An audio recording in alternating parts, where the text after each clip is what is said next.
안녕하세요. 조야TV입니다. 오늘은 에이스의 불의 능력을 사용하는 니카 루피, 악마 니카의 혈통인자를 각성할 상디라는 영상입니다. 영상 바로 시작합니다. 해적을 소재로 한 모험 만화 원피스. 원피스의 가장 큰 특징 중 하나는 정통소년 만화라는 겁니다. 정통소년 만화인 만큼 주인공들은 뒤에 나올 더 강한 악당들을 상대하기 위해 성장을 하죠. 원피스가 이런 클리셰가 담겨있는 만화였던 만큼 세턴이 에그에 대해 온다고 했을 때 세턴은 무조건 절대적인 강자이며 루피는 세턴에게 패배할 수 있다고 예측되었습니다. 결국 세턴은 절대적인 강자처럼 등장했고 오로섬은 주 밀짚모자 일당들이 상대해야 할 강자처럼 묘사되고 있죠. 즉 세계정부를 대표적으로 상대해야 할 밀짚모자 일당 괴물 3인방은 더 성장해야 한다는 겁니다. 그런데 재밌는 건 오데스는 이들의 성장 떡밥을 남겨놨다는 겁니다. 괴물 3인방의 성장 떡밥을 하나하나 이야기해보자면 첫 번째, 루피는 니카의 진정한 각성입니다. 현재 니카로 변한 루피는 카이도도 이길 정도의 힘을 가졌지만 이 힘을 계속해서 유지할 수 없습니다. 실예로 루피는 니카의 힘으로 키자루를 제압했지만 니카를 견딜 힘이 빠지며 루피도 함께 기절하고 무승부가 돼버렸죠. 즉 루피가 니카를 견딜 힘만 있다면 루피는 훨씬 더 강해질 거라는 겁니다. 루피가 강해질 또 하나의 각성은 태양의 힘입니다.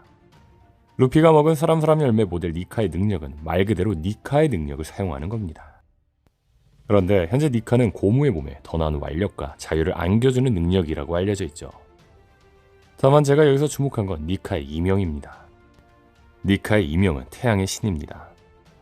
그렇다면 우리가 생각해 볼 건 니카가 왜 태양의 신으로 불렸냐는 거죠. 분명한 건 이명은 별명으로 이명이 붙은 자를 상징하는 말입니다. 다시 말해 니카가 태양의 신이라고 불렸던 이유는 태양과 관련된 능력을 사용했기 때문이라는 거죠. 즉 태양의 신 니카의 능력을 사용하는 루피는 추후 태양과 관련된 능력을 사용할 거라는 겁니다. 다만 개인적으로 니카가 태양의 신이라고 불렸던 이유는 니카가 사용했던 기술이 태양 같았기 때문이라 생각합니다. 티치는 에이스와 싸울 때 말했습니다. 태양인가 어둠인가 승자는 단 한 명. 그런데 이는 에이스가 내놓은 염제를 가리키고 태양이라고 말한 거죠. 다시 말해 니카가 태양의 신인 이유는 니카의 기술을 보고 태양의 신이라는 이명이 붙은 게 아니냐는 겁니다. 저는 그 기술이 에이스의 의지가 깃든 것처럼 보이는 레드호크가 아닐까 생각합니다. 즉 루피는 니카의 힘을 더 각성하며 태양처럼 큰 불 니카 버전 레드호크를 만들지 않을까라는 거죠. 분명한 건 루피가 니카로 각성하기 전 사용했던 고무 기술 역시 니카의 기술이었던 만큼 레드호크도 니카의 기술이겠죠. 만약 이 가설이 맞다면 고무인간인 루피가 불을 만들 수 있던 것도 니카의 자유로운 능력이었을지도 모르겠네요. 두 번째 조로는 영구흑도와 눈의 개안입니다. 지금까지 등장한 영구흑도의 사용자는 칼의 신이라고까지 불린 전설의 대검호 류마, 그리고 현재 조로의 최종 목표인 세계 최강의 대검호 미호크 둘뿐입니다. 검사 중에 가장 강하다고 알려진 이들이 영구흑도를 가진 만큼 가장 강한 검사가 되어야 하며 추후 세계정부와 대결을 위해 누구보다 강해져야 할 조로라면 영구흑도 각성은 필수일 겁니다. 분명한 건 규키마루가 조로에게 영구흑도에 대한 조건도 말해준 만큼 조로는 분명히 영구흑도를 각성시키겠죠. 현재 조로의 검에는 영혼을 상징하는 초록색 연기가 조로칼 주위에 있습니다. 재미있는 건 미호크가 사용하는 영구흑도 유로의 참격은 초록 색깔이죠. 이 공통점을 본다면 영구흑도는 영혼과 연관이 있지 않을까 싶네요. 분명한 건 엠마의 오뎅의 영혼이 있는 것처럼 나온 만큼 이와 함께 영구흑도로 각성되지 않을까 싶습니다. 조로의 또 다른 각성은 눈의 개안입니다. 혹자들은 조로가 눈을 뜨지 않을 거라고 이야기를 합니다. 저는 개인적으로 조로가 눈을 개안할 거라고 보지만 조로가 눈을 개안하지 않아도 눈과 관련된 이야기는 분명히 나올 거라고 봅니다. 예를 들어 미호크의 수련 중 보이는 게 전부가 아닌 걸 배우며 일부러 한쪽 눈을 없앴다는 이야기라든지 말이죠. 아마 투명 열매를 먹은 시류와 싸울 때 한쪽 눈에 대한 이야기가 나올 거로 보이죠. 다만 저는 조로의 왼쪽 눈이 영구흑도처럼 영구 견문색이라고 생각합니다. 자세한 이야기는 이 영상을 참고해주세요. 세 번째 상디는 태양색과 니카로서의 각성입니다. 상디 역시 각성해야 될 게 루피 조로처럼 두 개가 있다고 보는데 상디가 먼저 각성해야 할 건 폐양색입니다. 저는 상디가 폐양색을 각성할 수 있다는 여러가지 떡밥을 보여주었다 생각합니다. 예전에 이야기한 만큼 이유를 한 가지만 이야기해보자면 백권의 소제목이 폐양색인데 표지 속 등장한 인물들이 상디 빼고 모두 회항색을 갖고 있었다는 거죠. 여러 가지 근거가 있지만 자세한 이야기는 이 영상을 참고해주세요. 참고로 1081화 표지에 상대의 책이 요리를 상징하는 쿠킹이 아닌 COCKING라고 나왔었는데 해외에서는 폐양색은 Color of Conqueror, COC라고 부르기도 합니다. 즉 상디가 읽고 있는 COCKING 이 책의 의미는 폐양색을 의미하는 COC 그리고 왕을 의미하는 킹을 뜻하는 게 아니냐는 거죠. 다만 오다스미의 107권 단행본에서는 COCKING를 다시 쿠킹으로 수정한 만큼 상디 폐양색은 애매할지도 모르겠네요. 다음 상디가 각성해야 할 건 니카입니다. 빈스모크 저지의 자녀들은 모두 몸의 설계도를 조작해 만들어진 인조인간입니다. 다만 현재 상디는 다른 형제들과 다르게 감정도 잃지 않고 외골격을 갖는 각성을 보여주었죠. 더 나아가 퀸의 말처럼 상디는 루나리아족도 아닌데 불을 사용하는 걸로 보아 상디에게는 루나리아족의 혈통인자가 있을지도 모릅니다. 관련된 이야기는 이 영상을 참고해주세요. 다만 제가 이번에 이야기할 건 상대의 니카 각성입니다. 이 가설을 이야기하기 위해 주목할 건 표지 연재입니다. 1035화에서 1078화까지 나온 표지에는 빅멈과 싸운 이후에 제르마 더블식스의 이야기가 나옵니다. 니디와 욘지는 홀케이크 아일랜드에 붙잡히지만 레이주 이치리가 이들을 구하면서 시저도 같이 데려오는 이야기. 이들이 토트랜드의 난동을 피우는 틈을 타 쿠장과 바노코가 푸딩을 납치하는 이야기 등 많은 이야기가 있었죠. 다만 제가 여기서 주목한 건 매즈의 과거 이야기입니다.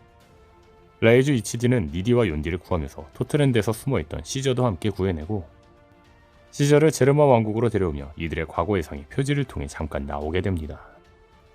자세히 나오지는 않지만 보게신 암궁아 루펠드가 매즈를 후원하던 과거, 후원 아래 베가펑크, 저지, 시저, 퀸 스튜시가 매즈로 뭉치던 과거, 그리고 베가펑크 빼고 퀸, 저지, 시저가 실험을 하던 과거. 그런데 이 표지 연재 속 제가 주목한 표지는 2인자들끼리 실험을 하던 이 표지입니다. 그렇다면 여기서 생각해볼 건 이들이 진행하던 실험은 무엇일까요? 정확히 알 수는 없지만 분명한 건 시저가 검은색으로 생긴 악마의 열매 같은 걸 들고 있던 걸로 보아 한 악마의 열매에 대한 실험을 하던 걸로 보이죠. 그렇다면 어떤 악마의 열매 실험을 하고 있던 걸까요? 이 부분에 대해서는 정확히 알 수 없지만 저는 오다스미 이들의 실험에 대한 힌트를 주었다고 생각합니다. 그건 바로 니카입니다. 눈치채신 분들도 계시겠지만 과거 이 3명의 특징을 합쳐보면 니카가 됩니다. 니카의 상징인 구름띠 같은 시저 뒤의 구름띠, 니카의 둥근 눈썹 같은 저지의 눈썹, 니카처럼 불타오르는 머리 같은 퀸의 머리. 분명한 건 현재 퀸은 머리 스타일을 바꿔 니카 같은 머리가 아니며 저지는 얼굴에 가면을 써 니카 같은 눈썹이 보이지 않고 시저는 현재 과거와 같은 니카 같은 구름띠를 하고 있지 않습니다. 즉 오다스미 이들의 과거를 니카의 특징을 하나하나 두며 실험을 하는 장면을 그린 건 이들이 니카에 대한 연구를 하던 떡밥이 아니었냐는 겁니다. 분명한 건 저지는 매즈 시절에 했던 연구를 통해 자녀들을 각성시킨 만큼 이때 했던 연구도 자녀들의 개조에 포함시켰고 이는 상디 각성으로 이루어질 수 있다는 거죠. 분명한 건 상디 역시 성장을 해야 되는데 상디의 성장 떡밥은 과학의 힘뿐입니다. 즉 상디가 성장하기 위해서는 과학의 힘이 필요한데 매즈가 당시 니카를 연구하고 있던 만큼 상대의 최종 각성은 니카의 혈통인자가 아닐까라는 거죠. 게다가 또 하나 주목할 건 시저와 전일 싸우다가 자신들이 싸우던 이유가 베가펑크라는 걸 알아냈습니다.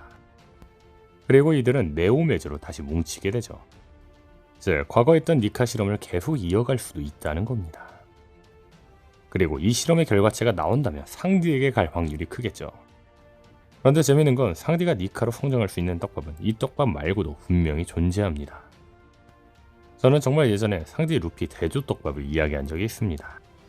이 둘의 대주적인 걸 정리한 것만 해도 적어도 25가지인데 다 이야기하기에는 영상이 너무 길어지는 만큼 이번 영상을 위해 4가지만 이야기하고 나머지는 해당 영상을 참고해주세요.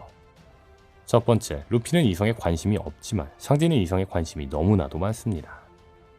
두 번째, 루피는 쿠마가 보낸 여행지로 여성들밖에 없는 아마존 릴리로 갔지만 상디는 쿠마가 보낸 여행지로 유코모밖에 없는 카마바카 왕국으로 갔습니다. 세 번째, 루피는 혈연이 아닌 의형제인 형제들로 너무나도 끈끈하지만 상디는 혈연인 형제들로 너무나도 사이가 안 좋습니다. 네 번째, 루피는 산적의 여자에게 자랐지만 상디는 해적의 남자에게 자랐죠. 이처럼 생각보다 상디와 루피의 대조적인 점은 너무나도 많습니다. 물론 공통점도 있겠지만 분명한 건 다른 선원들보다 이들은 대조적인 점이 훨씬 많다는 겁니다. 그렇다면 어떤 만화보다 떡밥을 많이 남겨놓는 오다쌤이라면 상디와 루피의 이 대조적인 부분, 이게 오다쌤이 노린 게 아닐까라는 거죠. 저는 당시에는 상디가 루나리아족처럼 불이 붙는다는 점으로 인해 상디가 루나리아로 각성할 거라 생각했습니다. 그리고 루피와 상디의 이 대조 떡밥으로 인해 루피에게는 인조 루나리아족이 아니 오히려 루나리아족의 피가 흐르지 않을까 생각했죠. 하지만 이번 표지와 연관지어 생각해본다면 상디와 루피 대조 떡밥으로 인해 알 수 있는 건 루피는 실제 니카로 변했지만 상디는 인조 니카로 변하지 않을까라는 거죠. 그렇다면 여기서 주목할 건 상디의 악마 떡밥입니다. 아시는 분들은 아시겠지만 상디는 정말 예전부터 악마와 연관이 돼 있던 인물입니다. 오다쌤은 계속해서 상디가 악마를 언급하는 장면을 이야기하고 있었습니다. 상디가 디아블 잠부를 처음 사용했을 때 상디는 말합니다. 악마는 조미료를 만든다. 그 파괴력은 악마와 같지. 이후 상디는 나미와 이야기하면서도 악마에 대해 이야기하는데 상디는 나미를 처음 보고 말합니다. 난 당신과 함께라면 해적이 아니라 악마라도 될 각오가 되었다네. 그리고 상디는 에넬이 나미를 데려갔다는 소리를 듣자 말합니다. 신이든 뭐든 나미 누님한테 손가락 하나만 대봐. 그렇다면 이 몸은 청의 악마로 변할 것이다. 더 나아가 한 독자가 오다쌤에게 악마의 열매에 모두 뱅글뱅글 무늬가 있냐고 묻자 오다쌤은 말합니다. 그렇습니다. 그게 특징인 것 같더라고요. 전 가끔 상디도 악마의 열매가 아닐까 하는 생각이 들 때가 있습니다. 이러한 상황들을 종합해본다면 분명한 건 상디는 악마와 연관이 있습니다. 저는 원래 이 떡밥이 추 루나리아족으로 각성할 상디의 떡밥이라 생각했습니다. 근데 이제 보니 이 떡밥은 악마의 열매에 갇혀있던 악마 니카를 상징하는 게 아니냐는 거죠. 오늘 영상은 여기까지입니다. 시청해주셔서 감사합니다.